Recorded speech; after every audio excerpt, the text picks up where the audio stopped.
Alors l'épisode du jour, c'est vive les raquettes à neige. Pourquoi vive les raquettes à neige?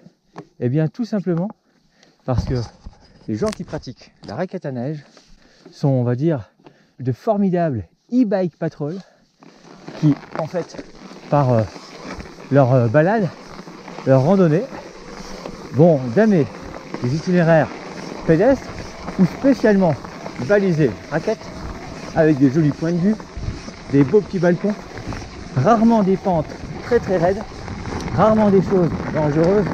Encore une fois, il s'agit d'itinéraires raquettes, donc un loisir qui se pratique en famille. Du coup, eh bien, à travers les montagnes, on a tout un réseau à pratiquer plutôt tôt le matin, avant bien sûr l'affluence des familles, pour pouvoir profiter d'un terrain bon dur au niveau de la neige, pouvoir rouler, on va dire, avec un maximum de motricité et profiter de ces sentiers qui suivent un petit peu les courbes de niveau et qui permettent de découvrir la montagne autrement, différemment. Et c'est clair que cette année, il y a malheureusement, avec l'absence d'ouverture des montées mécaniques, la pratique de la raquette a explosé. Les ventes de raquettes également, les magasins se sont fait piller et du coup le réseau pour pratiquer le VTT s'est d'un coup agrandi en station. Là sur la fin d'hiver, eh bien on a toujours les promeneurs à raquettes qui vont entretenir entre la fonte, leur gel, la fonte, ça permet de redimer, redamer, redresser les pistes. Et bien sûr, on va passer dans des zones où il n'y aura plus de neige, voire même là de bon matin avec le froid, carrément de la glace. Donc ça, il faut s'en méfier. Mais du coup, eh bien, on va pouvoir profiter de la montagne beaucoup plus tôt que d'habitude grâce à tous ces sentiers pratiqués par les raquettes. Et ça, c'est vraiment top. Donc il reste encore pas mal de neige hein. Quand on cherche à monter au-dessus de 1650, 1700 mètres, ça reste compliqué. Mais à basse altitude ou sur les faces sud, on a déjà beaucoup plus de possibilités.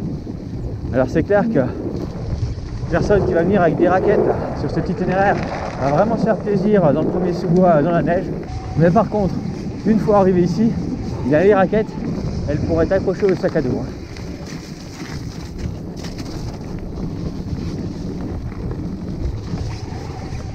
Bon, ces parcours de raquettes, hein, l'été, hein, ce sont souvent également les parcours de trail. Hein.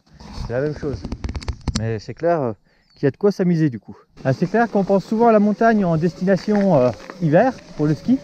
Mais la montagne, en fait, peut vraiment se pratiquer à 4 saisons. Que ce soit l'été, bon bah là, de plus en plus commence à y goûter. Mais l'automne, le printemps, et avec nos jouets, ben voilà. Là, on résume bien la situation en quelques mètres. On a de la glace, on a de la neige, on a de la terre. Bon bah, il faut choisir sa trajectoire. On a vraiment des jouets qui permettent de se jouer un petit peu de toutes les conditions. Après, il faut jouer également avec les différentes altitudes. Forcément, plus vous montez, plus il y aura de neige. Donc au printemps, bah, on reste plutôt sur le bas des stations. Et l'été, on peut se permettre d'aller chercher les sommets.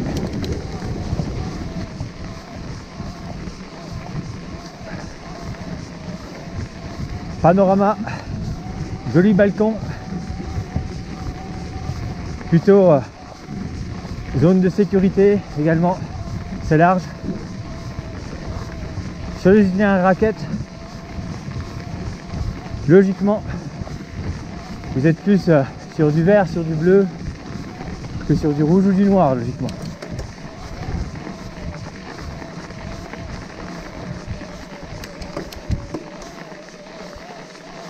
Et ça n'empêche pas d'avoir des petits passages où il faut aller chercher la motricité, l'adhérence. Là, c'est tout glacé. Donc forcément, faut prier cette adhérence.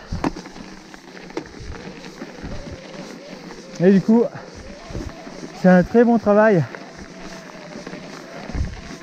pour le haut du corps, la position sur le vélo, l'optimisation des lignes, des trajectoires pour choisir la meilleure option et surtout ne pas poser le pied à terre.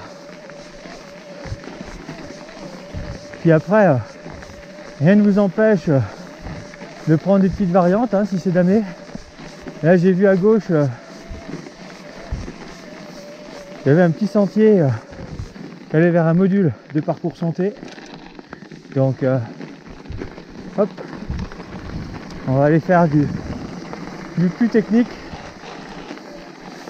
Alors hop, la trace est à peine moins évidente. Voilà. Et là, il y a moyen de faire aussi du petit sentier. Et voilà, ça c'est pas une raquette. Vous voyez, c'est tout de suite plus étroit. C'est un peu plus comme j'aime. Et là, oups, là, là il y avait de la glace. Donc le super réflexe à avoir, c'est relâcher le frein pour reprendre de l'adhérence. Là, si je laissais freiner, eh ben, c'est évident que ça partait en vrille, en vrac. Et là, c'était la chute. Et on n'est jamais à l'abri d'une très mauvaise chute. Il y a des cailloux, il y a de la glace. Et là, ouais, il y a légèrement neigé, il y a une petite pellicule. Donc automatiquement, ben, ça devient vite holiday on ice. Là, je me rapproche. Hein. Allez voir que là, voilà. Là, c'est miroir en dessous. Et là, quand j'ai senti que ça décrochait, même à quatre pattes, j'ai mal. Senti que ça décrochait, j'ai vite relâché. Et là, on voit les jolies empreintes du taureau. Et ça m'a permis de traverser la glace. Du coup, près de la vitesse. Malheureusement, il y avait la place. Hop là, il y avait la place de s'arrêter là avec un plat. Et bien, s'il y avait le précipice, ben, voilà. Donc la montagne, hein, ça reste un milieu hostile. Et les petits sentiers, faut rester super vigilant. Après, sur les pistes à raquettes, tant qu'il n'y a pas le panneau piste fermée, logiquement vous pouvez y aller. Sur une piste à raquettes, si vous voyez le panneau piste fermée, ça veut dire qu'il y a risque de glissement, pas de terrain, mais plus de neige et tout, avec la fonte des neiges, des arbres qui sont tombés, ou justement la formation de glace qui fait que c'est impraticable. Il faut les crampons d'alpinisme après. Donc la montagne, généralement, réserve des surprises, aussi bien en termes de paysage qu'en termes de glissade. On a déjà fait un sujet récap sur nos plus belles chutes. Ça, c'est pas grave, les chutes sont signe de progression et surtout, ben, c'est de l'acquisition d'expérience. Pour le coup, hein, je serais monté par là, j'aurais tout de suite vu que ça ne descendait pas. Et forcément, je suis passé par l'itinéraire raquette. Allez, là à droite, a priori, on n'a pas de glace, ou moins. Hop, je freine pas, comme ça passe, je reprends de l'adhérence et je freine derrière. Eh bien, que d'émotion. Hop là. Eh oui, des verres. Forcément, là, c'est bien parti en live. Mais ça va, c'était mou. J'aurais peut-être dû plonger directement à gauche, mais je me disais que c'était peut-être plus joli d'aller chercher le sentier, surtout que les raquettes l'ont damé. Descendre dans le pentu, c'est bien, mais c'est pas ce qu'il y a de plus amusant. Ah, là, tout qu'à bouger. Voilà. On va se méfier, hein, s'il y a de nouveau de la glace comme plus haut.